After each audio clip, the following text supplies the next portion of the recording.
have the ability to type anything over there. I believe we just went live.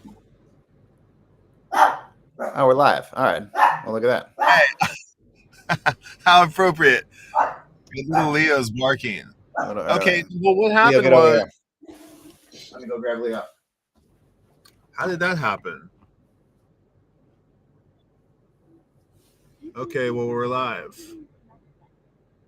And that is not working. Oh, I'm hearing. Sorry, I had the stream going. I'm like hearing myself.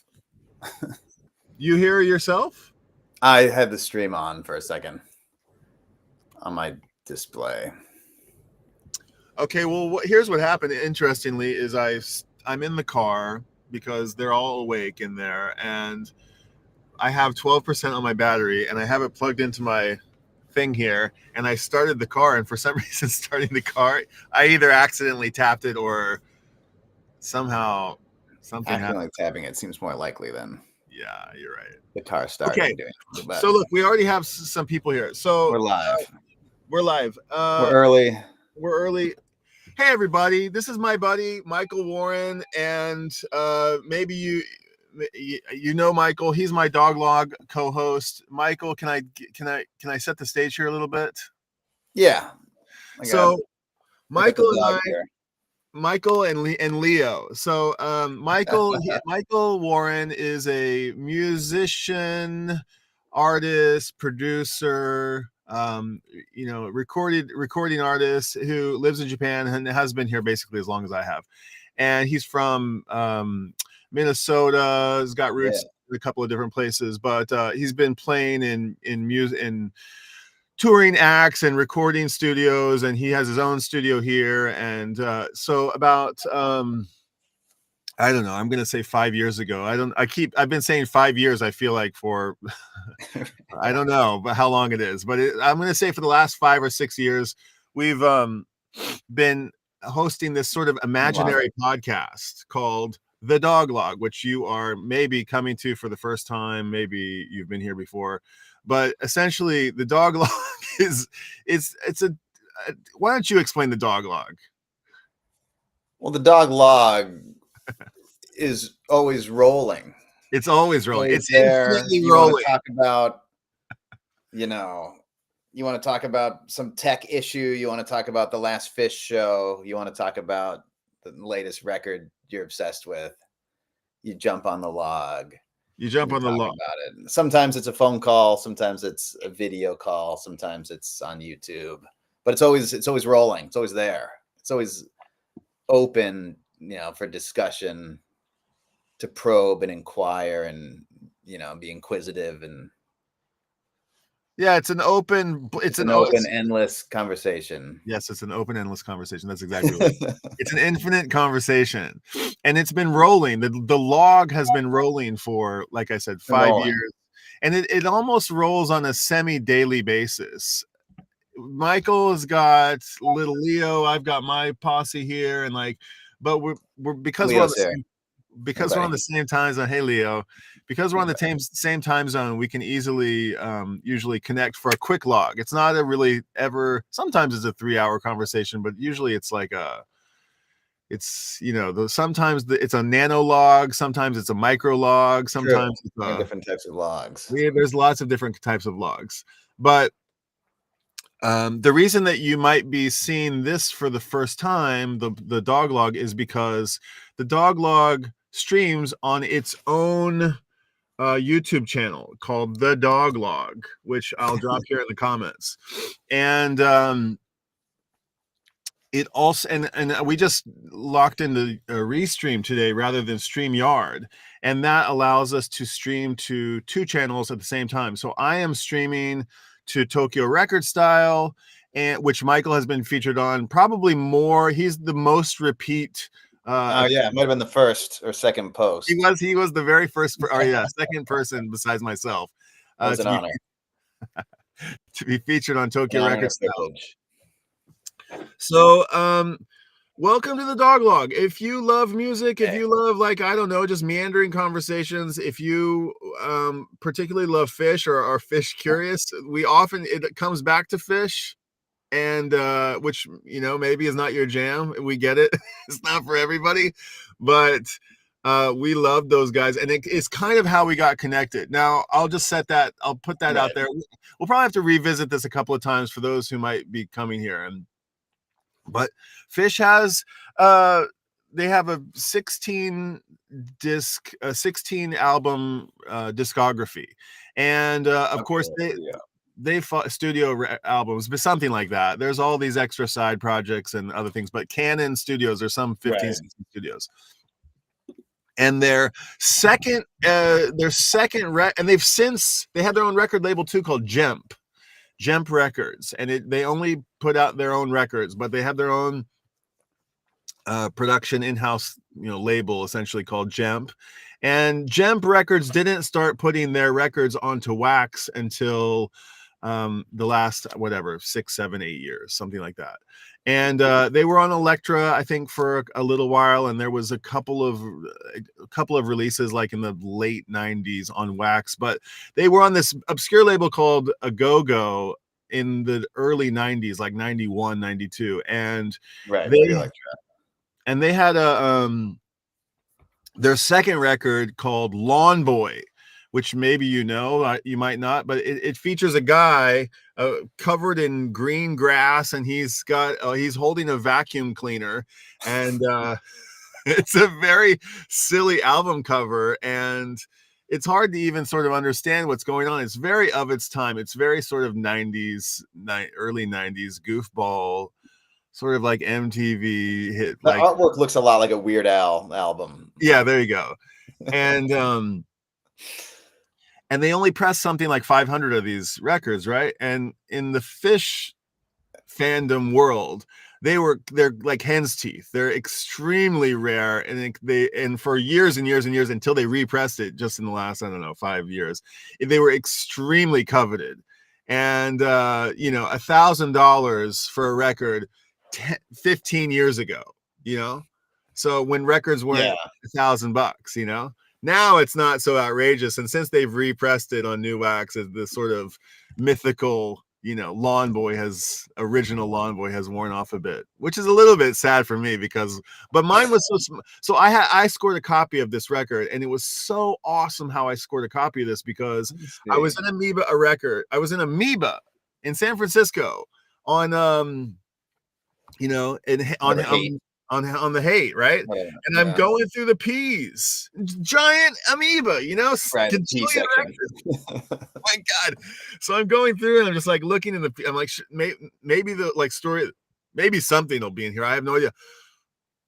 I see Lawnboy, and I'm like, I think I'm in a dream, I'm about to freak out. I'm like, is there a Lawnboy in the wild? It's like $13. I'm like, oh my God, I scream.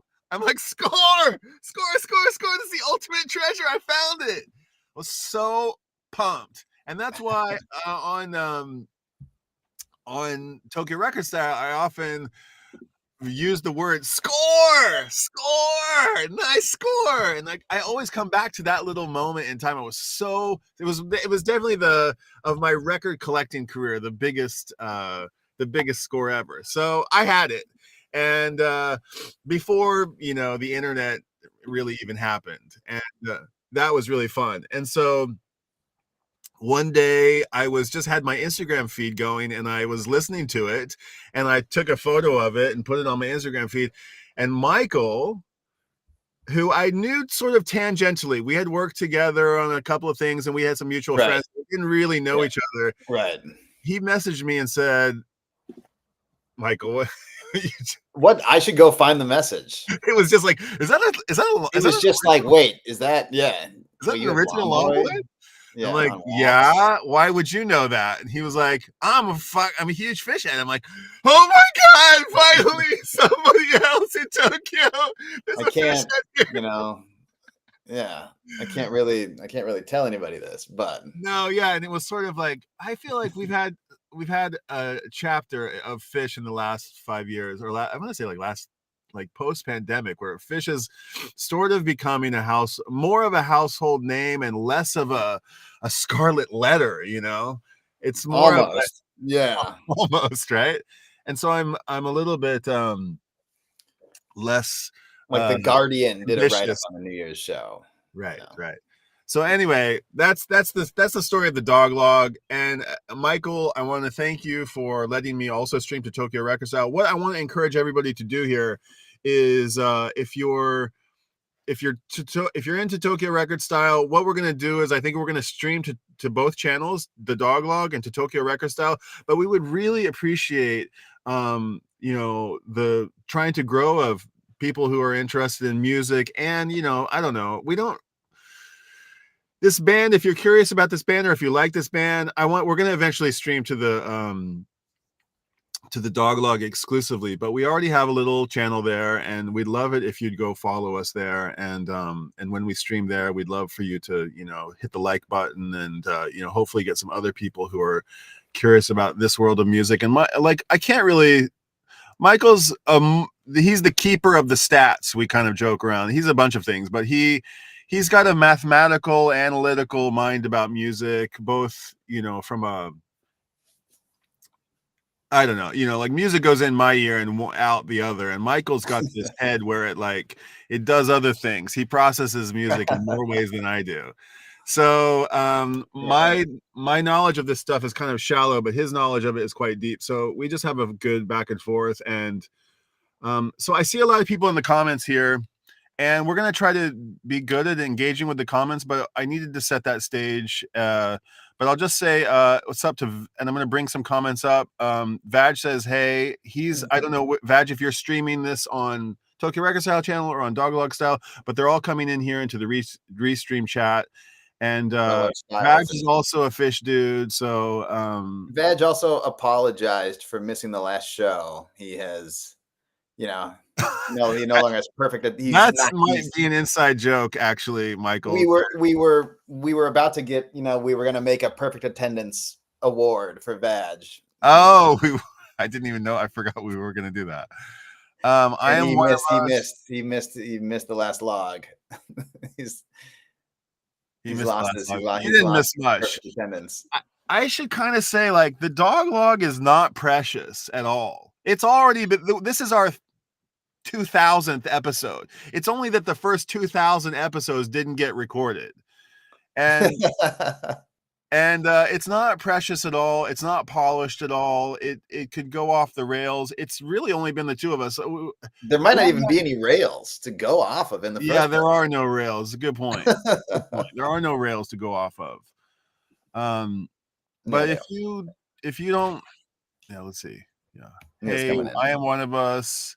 Yeah, Mike is a Michael. I think I've mic'd you a couple of times, and I've caught myself being like, did I just call him Mike? Were you ever a Mike?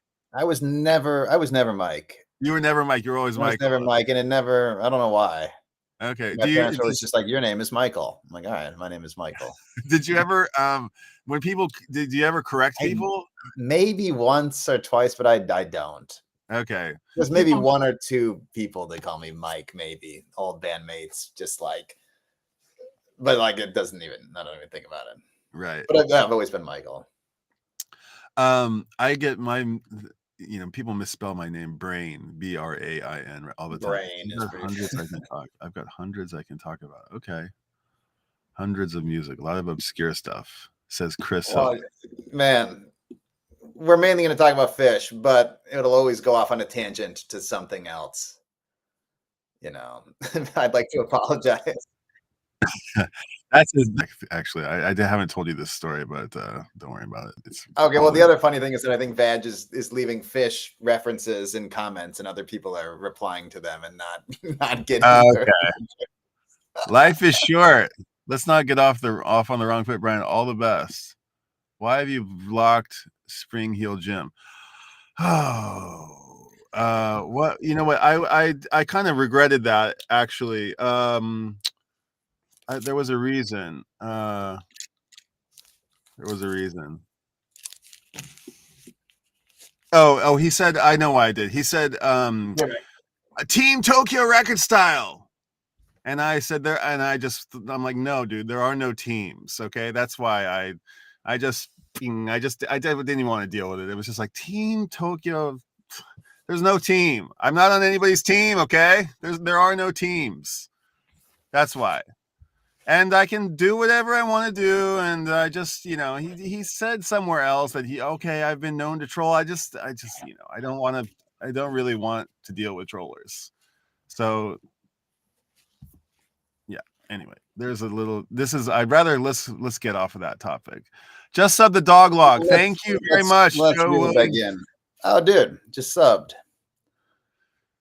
Appreciate that. Okay, so we've got some topics. So this is going to be hard because I really want to. Hello, Phantom Canuck. I want to engage everybody, and the log really has only been a 2-person thing up until this bringing it onto YouTube.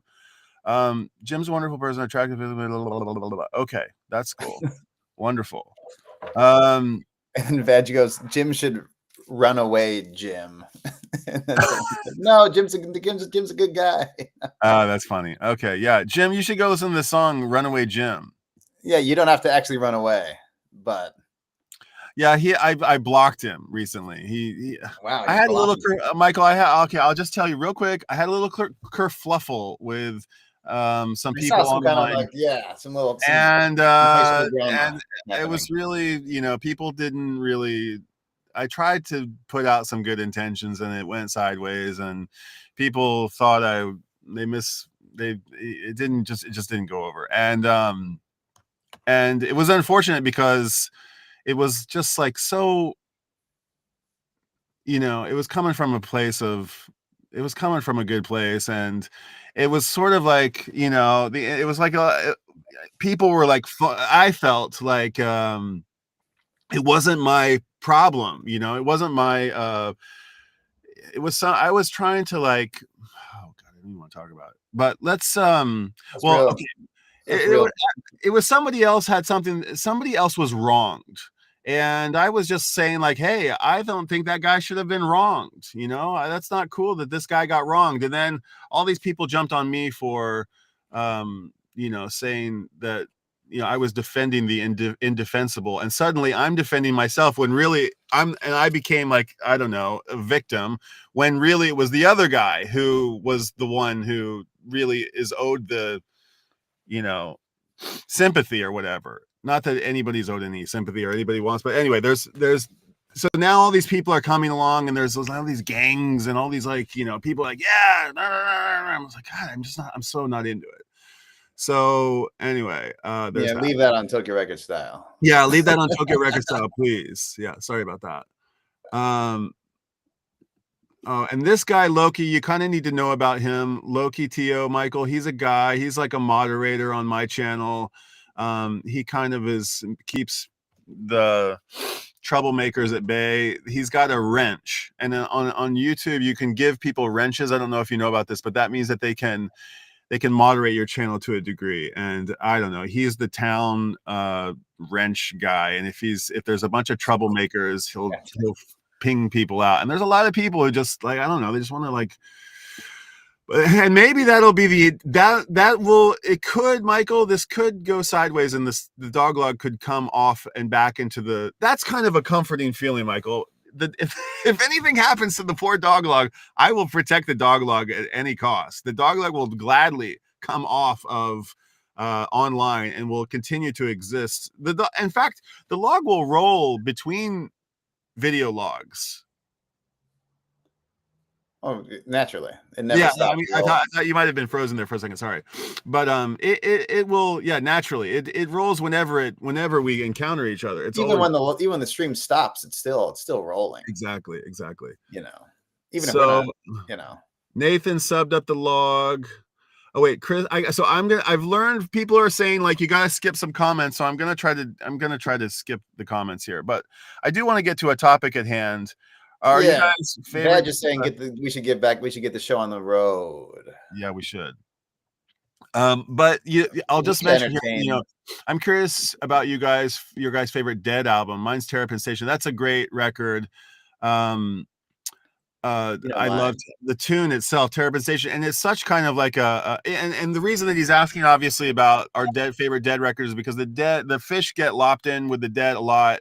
I saw Phish and the Dead the first time in the same year, and there was all this like, when Jerry died, a bunch of fans went to Phish, and they share that legacy where they have underground sort of fans that follow them around the country and trade tapes, and never the the live show is the main attraction. The live show is the main attraction. Yeah. And so I'd probably say mine's Mars Hotel, actually. What, do you have a favorite Dead record, Michael? Skull and Roses. Yeah, it's just like what really made it click for me. And I just that whole, I think, early 70s, like Working Man's and American Beauty and Skull and Roses. Yeah, Michael, I came to Phish and the Dead almost at the same time. I think Phish slightly earlier, but you came to the Dead sort of like years after you'd been listening to Phish for a long time. And your Phish, I mean, I grew up, with a bunch of those Phish adjacent bands like Mo, and my whole circle of friends back in Colorado are the String Cheese Guys. Those are all buddies. And who else is there? Like I don't even know, Aquarium Rescue Unit, and sure, the Goose is now the new, somebody's, and there's all these Phish adjacent bands, and we kind of like they get lopped together in this sort of misnomer called jam bands, but we're down on the term jam band. We don't like this name, and we don't really see these bands really having all that much in common at all, except maybe they're fans. But the is so singular. They're so unlike all of these other groups that I'm mentioning, and they're so unlike the Dead too. The only thing that they really share in common is that they have this culture of people who are really invested in the band. But so they get put together with the Dead, which is why we get mentioned. So okay, I came to the Dead 20 years after I got into Phish. Right. Okay, so I see. I also saw M Fidelity here. M Fidelity is a guy named David who lives in California, I think, who recently came to Japan and visited me. And I didn't imagine him to tell. When he told me, I was quite surprised when he said that he was along with Phish on the early days. He oh shit! I got 4% on my phone, on my computer here. I'm gonna have to go. Yeah, I'm gonna have to go get a charge up. Okay, M Fidelity. I'll keep talking. Okay, just give me a second here. All right, the log is on the move. Okay, a quick one. I'm changing spots here, but forgive me. I'm just gonna go here for a bit. I'm gonna do my little show here for a little bit, Zoe. I'll be back in a second. I'll be quiet in a second, okay? Just going for like maybe 30 more minutes. Okay. So M Fidelity, David, he saw some early shows. He goes back to like, I almost want to say like he was at the Clifford Ball and things like this. He was at some of those earliest shows. Yeah. So he kind of knows 1.0 Phish very well. And he's mentioning here favorite fall 97 shows. Michael might know a show. I wouldn't be able to ever pick out a single show. I'm sure I saw shows in 97, which was a hot year for the band. Vag is just mentioning that Spectrum box. Is that from 97? Yeah, that's like the big. It's like in the middle of that tour, I think. But those shows I had never heard, and like they're not just the live Phish soundboards or something. They're like proper mixed, mastered. They sound insane, and the band is on fire. I listened to those two shows, Spectrum, December 2nd and 3rd. But Spectrum, wait, Philly? I listened to those as well. Philly Spectrum, right? Philadelphia, yeah. Man, those are hot shows. But I don't know the whole tour. There's like, man. it's kind of interesting to think about 1997. Like I was, Oh. man, I was only like I was 13. Yeah. Well, you were 13. I was 13. Yeah, I was like Actually, 17. 97 is the first. Yeah, I was 13. I went to my first show ever in 1997. That's an early show. Yeah, 13. And Oh, your first show ever, not your Ever. first Phish show, your first concert no, ever. no. First Phish show was 2003. It was after the hiatus. Right. Who was your first? What was the first concert you ever saw? Man, it was Green Day. Nice. At First Avenue in Minneapolis. Wow. And What are some of Super the Drag, this band from Nashville, Super Drag. They were this kind of. They had this one hit called "Sucked Out." Do you remember that song? Who sucked out the feeling? It's like this like chorus. There's like no music. It's like just him singing and he's kind of screaming. It was like the same time as like Not a Surf, Popular, like 96, like post Weezer, grunge is kind of over. It was this like that was when I was like really, really getting into music in the mid 90s. In 1997, First Ave, Minneapolis, Green Day, Super Drag opening. And the crowd just hated on Super Drag. They absolutely hated it. They just they just wanted to see Green Day. But we got there and I was like, whoa, Super Drag. I have that CD. Holy, this is awesome. And it was a school night. And my parents let me go with my brother and his friend who were like already in high school. And you've got an older brother who's also a music. He was kind of he was And I think he's also like 2 years younger than me. Mike's you're 2 or 3 younger than him. So I've got I don't know, close to I've got some years on Michael. So sometimes there's a little bit of a generation gap. And just to speak to that real quick, not to sort of kick a dead horse, but for anybody who's new to Phish, there's in the sort of like Star Trekky, Trekky world of Fishdom, there are people who knows, there's so many details about the band. Encyclopedic knowledge can be known. There's an entire, encyclopedia online about the band called the Phish.net. They were one of the first bands online, actually. And they have, a record of every single show and every transition and every little bit of chatter and, all the different changes in gears that each of them used and all the different, they have everything, every last little minutia detail is on Phish.net. And and the early chat boards and the early way that people traded tapes and that was all started. That all came. I think Phish.net actually is a fan create. It was like it has nothing to do with the band. It's a fan based thing. And there's even other versions of it. There's Phish.in which has soundboards that you can go, which is different than Phish.net. We can go into these like one by one as the log rolls on, but there's in the sort of Trekkie statusness of the nature of the band, there's basically some chapters to the band and that we're all sort of like familiar with that give the sort of eras of Phish a little bit of context. And that's basically 1.0, 2.0, 3.0, and 4.0. Phish has four eras, and sort of people love the 1.0, the 2.0, the 3.0, the 4.0. Good God, Michael, after the New Year's Eve show that just happened, I'd almost say there's a 5.0. I'd say like we're in a 5.0. There was a comment asking about the gag. Okay, let's get to that because I don't know if it's 5.0 or if it was just no. But there's some really good comments actually just in the last few minutes with like, oh, what do you think about? Yeah, let's come back to the New Year's here in a second. But Michael, to not to belabor the point, but I'm very much a 1.0 person. But there's even 0. There's people who are before me, but I'm in the first chapter of Phish, which is when the boys were kind of young and reckless, and and not married yet, without kids. And then Michael's kind of from the 2.0 era, which was the shortest lived version of all the eras. Kind of.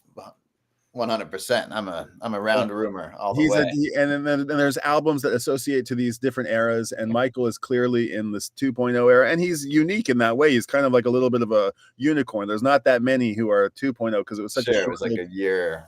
It was a short-lived career because shortly after 2.0, the band imploded, Yeah.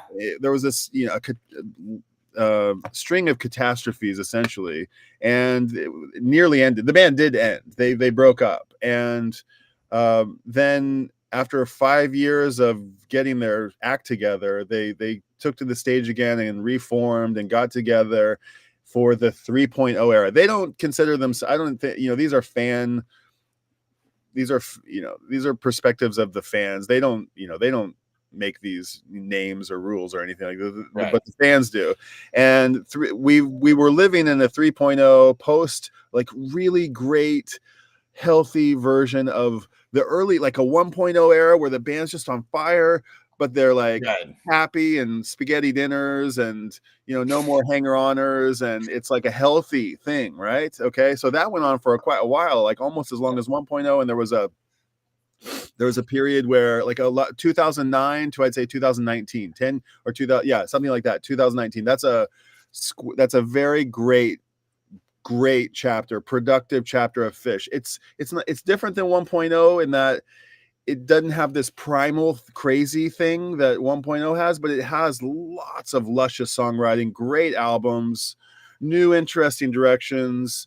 It has a broader appeal. That's when Trey got into working with the symphony, with the orchestras, and there was a Broadway play, and everybody was doing side projects, and there were a lot of healthy things happening in 3.0. And then the pandemic happened, and Phish really pioneered how to come out of the pandemic. There was maybe a misstep or two, but they super spreader events. But they did come back, and they reimagined how they might be in a pandemic and post-pandemic existence, and they sort of reformulated themselves and the bass. Trey had this like bassy tone, this womp womp, we call it Jedi. He got this new sort of tone with he played with all his gadgets, and he got a new tone. And Mike, because the Mike Gordon, the bass player, who when Trey came down into his frequency, Mike went up to beep, and they almost like switched, not exactly, but they just reformulated their whole thing. And now they surf between all the eras, and it's amazing. There's so much appreciation to be had. So we are in a 4.0 era now, and just by nature of our age, I'm a 1.0. David, who I mentioned earlier here, was a 1.0. Michael's because of his age, he's kind of a 2.0. There's been a question about Primus and Ween. We love Primus, we love Ween. Phish and Primus, they're kind of like totally different things, but interestingly, they're connected by this thing. We should get into that another time. I'm a huge Primus fan, huge Ween fan.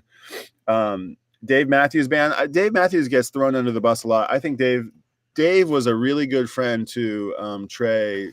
I think he was one of his earliest old buds. I think they'd call themselves best friends. And even though, I think Dave Matthews gets sort of characterized as a, radio kind of band, or just sort of like I don't know how to put it. I think I have mad respect for Dave Matthews Band, even though I don't buy the albums. I had the early one. I think I had the one that everybody had, but I haven't bought any after that. But I'd like to go down the Dave Matthews rabbit hole. Ghost of the Forest is one of my favorite pieces of music in my entire music collection. Okay, so many great comments here, guys. I really appreciate them. I'm not going to be able to get them off. Okay, Michael, here's a good question real quick. Give me something. Well, he said a live one. There's a couple of live records that are in their repertoire. Go listen to a live one, because I think like some of these, if you go listen to, if you're like, I want to listen to Phish, I don't know much about them, I'll go listen to their records. Like, I don't know if you can really get a great sense of them by their records, but their first live record is called a live one. And if you want to just do a comparison between a studio album and a live one, this is a good one. It's one of those sort of like it's a compiled live album. It's not an actual show. It's and it's their first one. It's killer, absolutely killer. De M Fidelity says, list off your listen to live shows. I misheard the question. I thought he was saying, what was your first show? Let's just put that out there again, even though we've talked about it. Michael, your first show was Oh, we just talked about it. Oh, Alpine Valley. Oh, my first Phish show. Your first Phish Yeah, show. yeah, Alpine Valley. Alpine Valley. I also saw Trey Band Oh, there Trey. like the summer before. Like, yeah, we were in Minneapolis, close to Alpine Valley. Yeah, and my first show was Red Rocks, Colorado in '94. And we talked about our first shows, and we talked about our these chapters I mentioned earlier, all the on earlier videos on the Doglog channel. So if you're coming here from Tokyo Record Style, note that there's a backlog of sort of introduction videos on the Doglog channel, which you are most welcome to subscribe to. Man, this guy Buck Stops. Buck Stops here is my friend Stefan from South Africa. He was talking about one. He was talking about, I kind of like this, talking about Uncle Tupelo and Wilco and Tweety. Like, yeah, how would you break up the eras of Wilco? That's kind of, because they have sort of they don't have a similar history to Phish at all, but there's been different. Yeah. I love Wilco much. The band has reinvented itself a few times. I lived with a bunch of Missouri girls a long time ago, like a house full of people, and it was this big sort of play, and they were giant Wilco heads, and I'm a huge Wilco head myself. Mike was too, and so I go back with them quite a long time. They never really like I like Wilco. I love Jeff Tweedy. I don't know the records, the Yankee Hotel Foxtrot. Like, I know this record back and forth. I heard it 1,000 times, but I don't know the discography of the band really. And if you'd like to talk, like, Michael's he's made me a Wilco playlist maybe that I've probably. And I think I did it the wrong way. I did it the wrong way, actually. I realize now I need to redo it. Oh, okay. Well, I don't know. Like, it's interesting how, like, a band, it's effort on the listener. I think it's like, if it doesn't immediately click, yeah, you gotta just work. You gotta work on it, So anyway, but this Buck Stops here is also like, hey, give me something to listen to tonight. Give me some Phish to listen to. What should I listen to? So I don't even know. I would almost go to their YouTube channel, go to the videos, look at the most recent stuff from the New Year's run. Well, I would say they post a song or two, every show or so. Okay, you can see the band and it sounds great, Brian, Dave jammed at my house over the years. Whoa, cool. Dave Matthews jammed at Buck Stops Sears' house. That's pretty cool. Wow. Oh, and he's from South Africa. Yeah, he's in Cape Town. And Dave Matthews, he's a music producer and a musicologist. I think he might be a recording artist. I'm not totally sure, but I think he's a documentarian, and he's been involved in the music scene and the political movements, and he's a very interesting character. I think we're going to figure out what Michael and I haven't really, because the log has existed in such a capacity where it's just been the two of us. Although I think we welcome the idea of having people on screen here. Michael, I want to like make a plan, which we haven't made yet, which is how exactly the log might roll and when it's appropriate to have other people up. I think I want to figure that out before we do it. All right. Yeah. Because there's actually, like, the way that you do it, Michael, I don't know if you've had to deal with this, but you have to give people these links, and you drop the link into the chat, and then and anybody who has the link gets to come on screen, and then some people come on stream and they start to make trouble, and then you got to kick them out and deal with it. So it's a little bit of a liability, and on the other hand, you can like provide the links privately to people, and then they can come up, but that requires some more coordination and you gotta be in contact like that. So let's just figure that out on the next log or the next log.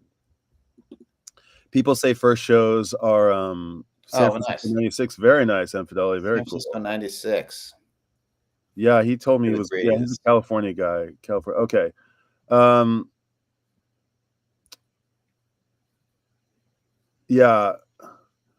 Yeah, nice to have everybody here. I see a little bit of Tom Waits talk. Guys, yeah, so I want to say I want to talk about real quick about those freaking New Year's run, dude. That was so awesome.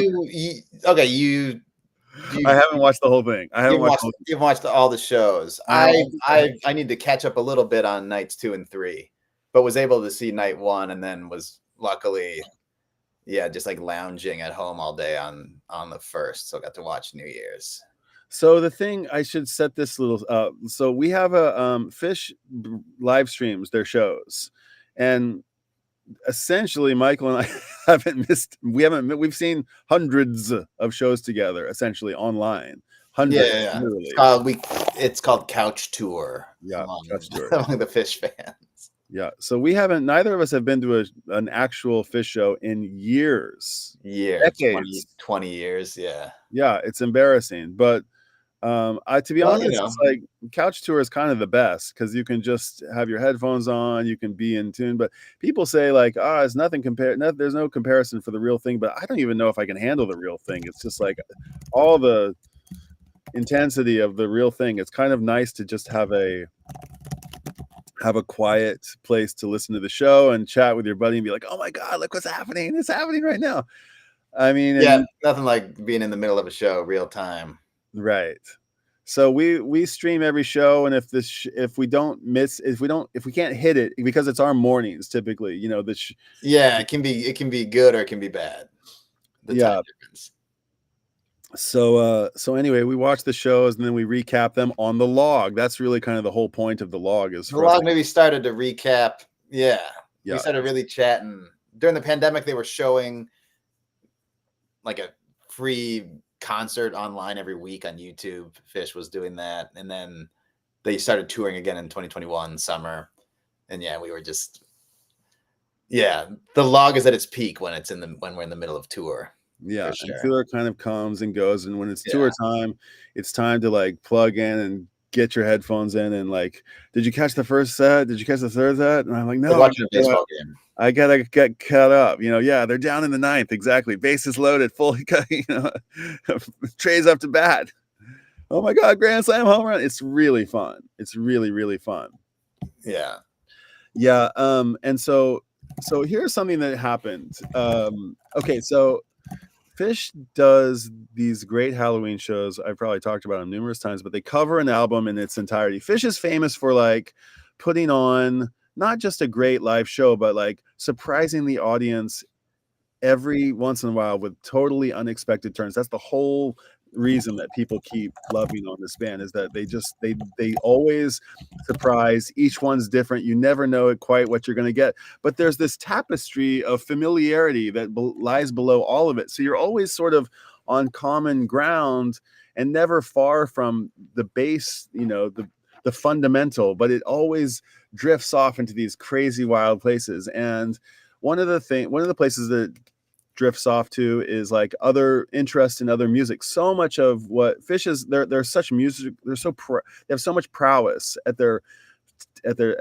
craft. They can play any genre, anything they can play, and they just proved it on this, especially proved it yet again on this last New Year's Eve run. But they bluegrass is part of their repertoire, jazz is part of their repertoire, funk, country, just essentially a barbershop quartet.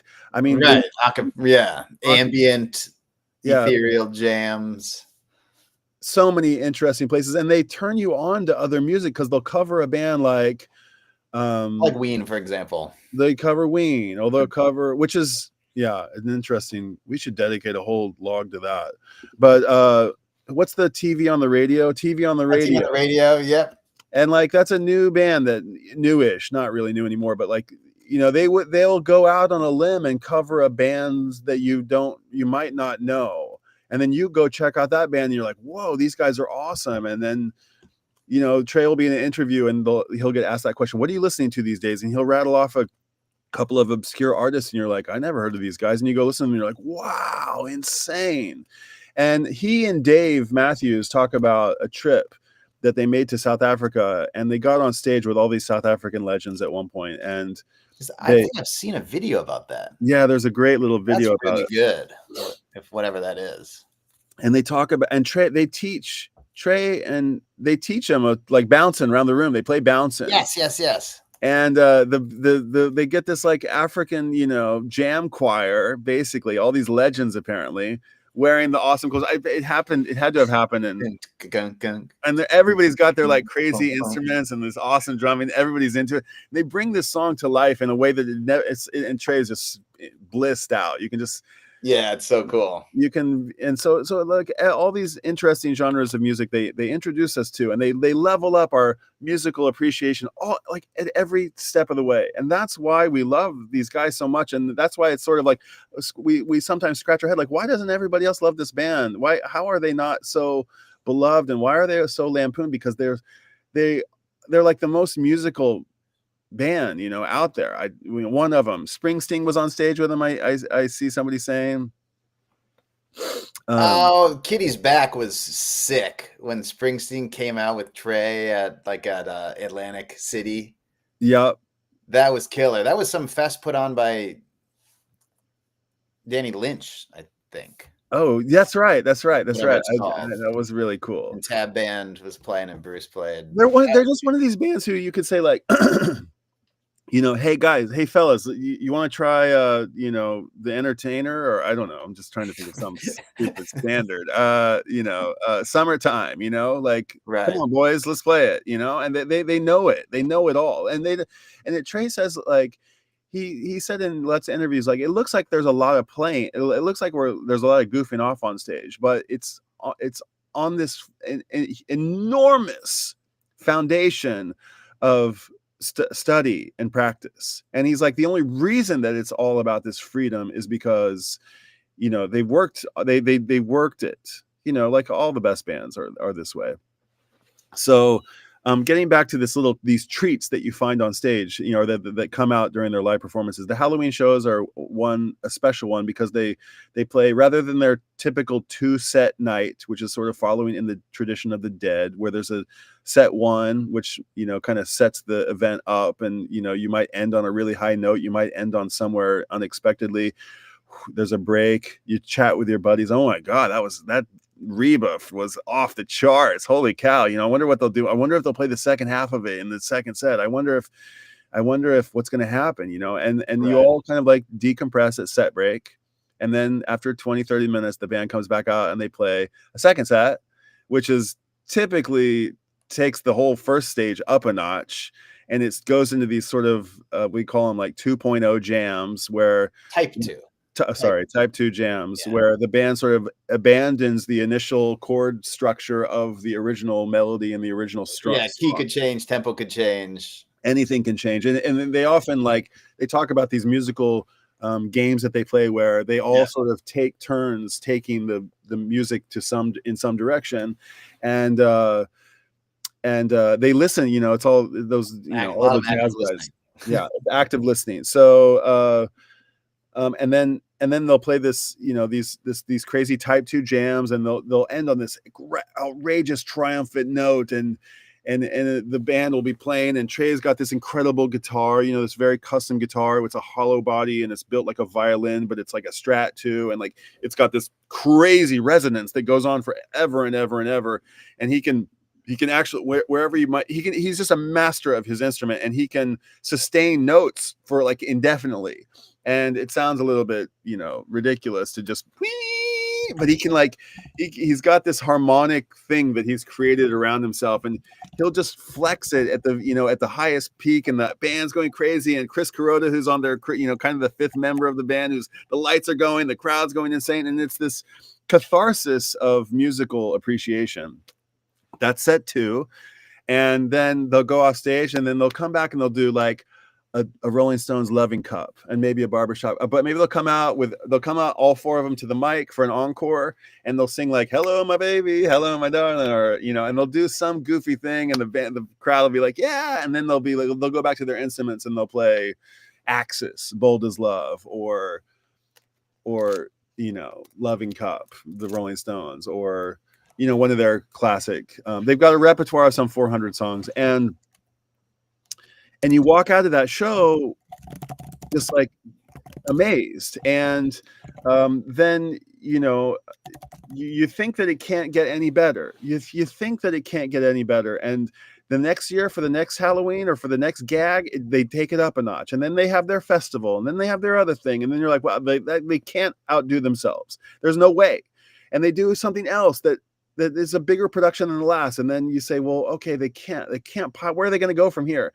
And for 40 years, they keep doing this. They keep breaking their own limits, and they keep going beyond what anybody ever imagined, and they've kept their audience guessing their next move in a way that I don't think anybody else does. And there, Michael, we have had this ongoing gag about they did an Earth Day show. Okay, so they did this show for the last Halloween show that they did. They came out as a different band, like a Sgt. Pepper sort of situation. They came out as another band called Sci-Fi Soldier. Okay, they came down 2,000 years in the future. They came down from the rafters in these crazy like Kiss kind of costumes, except they were all like futuristic. Like it was like Star Trek. It was like Star Trek. More Star Trek than Kiss. They came out in costumes that looked like this. Okay. So the idea was that they'd come from the future and they had inhabited the bodies of Phish in order to, save the planet from the Howling. The whole story was explained in the comic book that was passed out at the door. And it was, whoa, what is this going to be? It was so conceptual. It was pretty insane. It was so over the top. It was just, and the music was awesome. It was like the best they've ever done. It was so crazy, funky, cool, gorgeous, proggy, nasty, like, heavy, everything. It was like every song was like, and there was like a couple of ballad, like gorgeous, lusciously gorgeous music. And I came away from that show being like, that's the best thing they ever did. I can't believe it. I can't believe they've been doing this for 40 years, and the best thing that they ever did in all of their career just happened.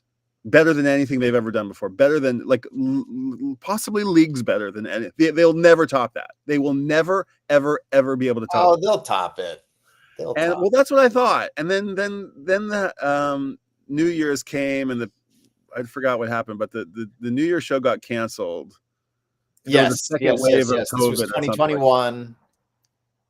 It was 2021. They did Halloween. Cases were crazy. Yeah, and New so Year's. New Year's got canceled. They did like a live stream, no audience, weird show in a rehearsal space.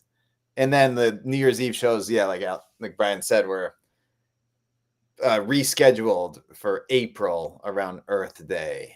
So they did the 4-night run at Madison Square Garden that was supposed to happen on New Year's 4 months later in April. So this Earth Day concert comes. So this postponed New Year's show goes onto Earth Day, and they come out, and they turned the entire, was it MSG? I forget. I think it was MSG. Yeah, it's been MSG. They turned the MSG into this giant aquarium where they had dolphins. Yeah, it felt like we went underwater. And whales. They had these like remote control flying, like drone. You can't tell, but like these whales flying around the place, and they had water going all over the place, and they made this magical, insane experience. I'm like, and the compared, I still don't know if it actually topped Sci-Fi Soldier, but it was another level. They took it up a notch.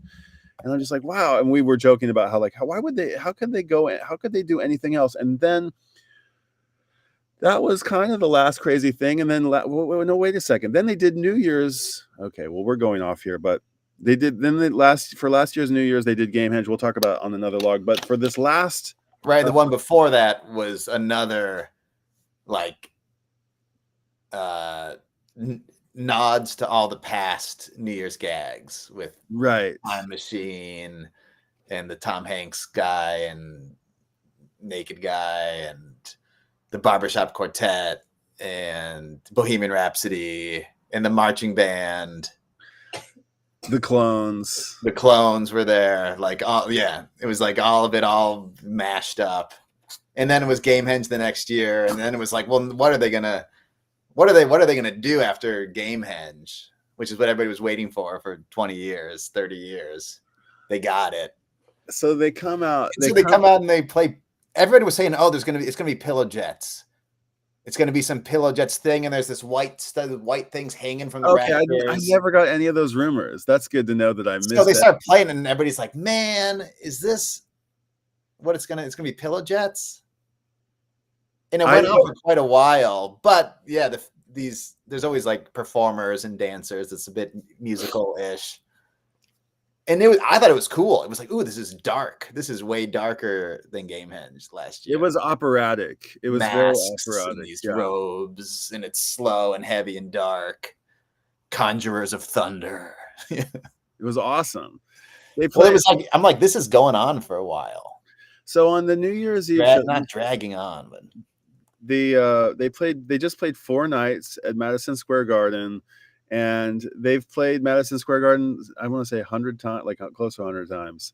And what's the number? They're at 80 something maybe. And they played 4 nights. I think this run wasn't not every night. New Year's was sold out. It's like 90% capacity. Sometimes they played there so many times. I'm sure New York City has seen Phish so many times. 87 times. They kind of like, but they can still fill it up, and 4 nights in a row, So, but it's this anyway.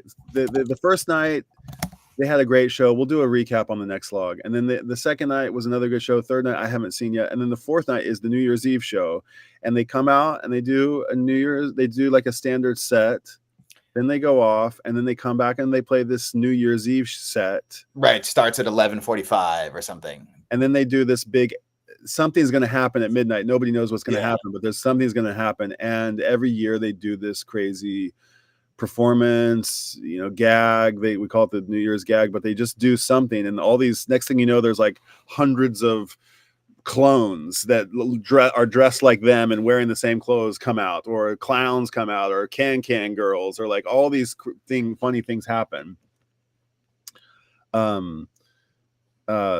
All these things happen that you always get surprised about. And this year they released a new album this year, their 16th album, called Evolve, and one of the songs on the album is called Pillow Jets of Sound, and it's a peculiar tune, like it, and I think Phish has as many, its fans are also its biggest detractors. They're the ones who like, they're the best. Right. Nobody hates Phish more than their own fans, more than their biggest fans. So, but their studio albums often get panned. They're, people are like, nah, but I'm a huge fan of all their studio albums. Or, I have my favorites, but Evolve just came out. I think like 10 years later or 20 years later, we'll look back on it as a very great record. But Trey's like Paul McCartney. Like, the guy's like infected with songwriting. The guy can't stop writing songs. And so there's just like almost too many songs. But like, like Prince, where the fans, like, they don't want the old stuff, they want the new stuff. That's right. Phish has those kinds of fans too. Like, Michael and I are we want the new stuff. For sure. And we love the old stuff, but we've heard all the old stuff thousands and thousands and thousands of times. I mean, it never gets old because it's so good. And sometimes you hear a song and you're like, oh, this one again. Oh, this one again. And then you get, 10 minutes into it and you're like, oh man, I love this one. I forgot how much I love this one, Yeah. And it's always like that. So for this Pillow Jets, okay, I'm going to say hi to a few people here. This Pillow Jets, this new album that came out, Evolve, it has this tune on it called Pillow Jets. Evolve didn't really, people, I don't know, it just didn't make many waves. It's very good though. It's very good. It's better. I think it's better than Sigma Oasis. It's better than Sigma Oasis, their album previous, but I love that record too. They're all just so good. But there's a song that there's the bathroom song, it's the song where like, if you know this band Back and Forth, when they play the song that you don't like, it's your chance to go to the bathroom. And Pillow Jets is a song on the new album that, I don't know, people are kind of indifferent about. And so they based their entire New Year's gag sort of on this song, because the song has this lyric, conjurers of thunder, right? And these masked sort of, I don't know, sort of the golden age of theater sort of ish looking characters come dressed in beautiful yellow ribbon, long, trains come out, and there's 5 or 6 of these sort of guardians, these conjurers of thunder, and they come out and they work with this production team over and over, and the same dance crew and choreographers, and they put on this incredible stage, and this giant structure comes down from the ceiling and comes into place, and you can see it, and there's this whole thing that happens. And the crazy thing about it is that during that moment, Phish took a crazy turn into some intense electronic dance music, which has not really ever been in their repertoire before. Yeah, I liked it. I freaking loved it. Like with every gag, people hate it, people love it. The complainers are louder than the people that are just having fun. It was awesome. It was so awesome. Interesting. Mike had a little keyboard. Fishman had his like pad. It was like, and he was like using it to play like a. I think there was like a pre-recorded beat. Like Paige had headphones on. There was like tons of stuff happening, but it sounded like a different band. Like totally. It sounded like a different band. It sounded like a band I'd never heard before. It was like a mesh of Phish and being at the club, and they did it and it like the guitar came in and out of it, and like you said, the backbeat was a little bit kind of threw you off because you were like, is Fishman playing this, or is this, you couldn't quite totally put it together, but it was obviously Phish, but it was obviously this whole new thing, and it wasn't like they weren't trying to like pretend to be an EDM band. They were trying to they set up the stage. It was all about dance. I thought that was kind of there was a dance, and the whole thing, and then this went on for however long it did, but there were all these performers on stage, and like the lights, everything was going crazy, and it felt like you were in a club, and they gave you I would imagine that like, maybe not everybody in a Phish audience has been to like a dance club before, and it was a really interesting new direction. And then they went out of they took this crazy psychedelic electronic, like break beats, acid house, like house music into like back into their song. It started to speed up. Man, it was so cool. I guess, man, well, there was Pillow Jets, the dancers, they did the countdown and Auld Lang Syne, and then started What's Going Through Your Mind. Mine. Which is like new song post Evolve. It's like not recorded yet. But the Chalk Dust was like, whoa. It's extremely cool. Yes, now we're bad. Shit. Okay. The set's gonna keep going. That was insane. I saw our friend Stuart is here from Nashville, who sent me a copy of Hoist. Okay, let's go through a few. I know you got to bounce, so let's get this show on the road. Let me just say bye to some people. Man, that Harry Hood opener was killer, I thought. Harry Hood opener? What opener? I know they closed with it the other night in the encore. Harry Hood is one of their great tunes. So I saw a debut of Pillow Jets at Star Lake in 2023. Nice, dude. Definitely, yeah. It was an unassuming new song. Didn't think it would play into like the New Year's gag or something. So Michael, you should also meet Grateful Dogs. He's on Tokyo Record Style from time to time. He's a deadhead, and he knows Phish. We've fished before, but I think he's been on the Dog Log a couple. He's come to the Dog Log before. Nice. I like enough to open. I must be open to the new stuff. There you go. Yes. That's good. Oh yeah, Prince popped up. Yeah. Yeah, love Prince. Yeah, man, Prince. Yeah, and you have to like Prince is, it takes sort of like a academic approach to go through his records. Vag is talking shit on Valdez. Oh, Val, that's not nice, Vag. That could get you timed out or banned or whatever they do on here. Whatever. I like Valdez. Although Frank I don't Zappa catches think some hell with they've his even takes. played it live yet once. Let's see. What's that? Catches some hell with his takes. It's He's the guy with the whiteboard on YouTube, I think. He's like always doing okay. I don't know show about him. recaps with the I whiteboard. like. I don't know. I don't really know. Well, those guys. I Catches some hell with his takes. Yeah.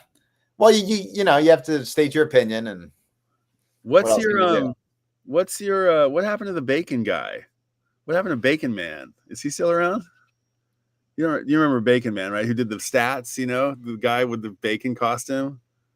Wait, me? No. I'm asking you. Yeah. No, I have no idea who Bacon Guy is. Oh God, he's A funny. He's bacon costume? I have no idea.